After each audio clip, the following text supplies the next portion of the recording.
Hello，大家好，今日學就係 Jason 啊。我今日就有一村翻啦，就介紹一個係801尺3房一套嘅單位。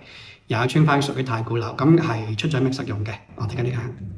呢個單位一層有4伙，入到嚟呢個有個玄關嘅位置，咁做咗少少嘅改動嚟嘅，保持翻呢個係直廳啦。咁呢個廳都有250尺，嗰個闊度啦就有12尺咯，都算好闊嘅。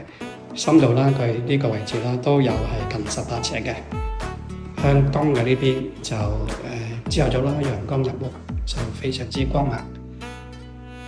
再望望佢呢個位置啦，其實佢做咗少少改動，我哋要向嗰個廚房先見到嘅。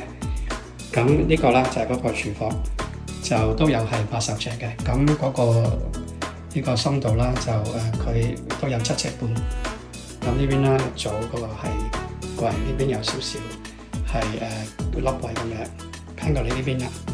嗰個深度啦都有係10尺8寸幾。咁嗰個巧妙就係呢個位置啦，佢就做咗一個係姐姐房咁樣。有一村花園係屬於太古樓啦，4平8穩嗰個開則見稱嘅。咁呢個房咧都係大間咁樣。咁譬如呢個啦，第一間房呢個都有係95尺。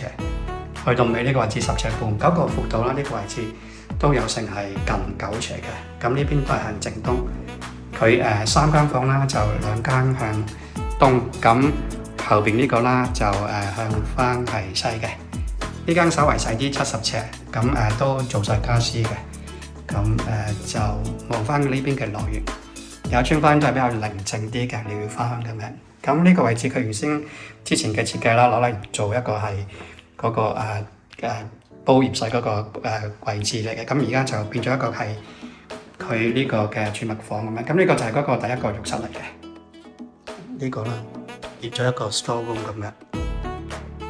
咁呢個就係嗰個主人房，好大嘅呢個主人房。頭先度講啦，有近190幾尺，淨係呢個闊度啦都11尺半，咁亦都係向正東。呢個深度就都有成13尺啊，都好犀利喎。咁呢個啦就係嗰個係浴室有窗嘅，咁呢個啦四方6尺幾乘5尺幾嘅。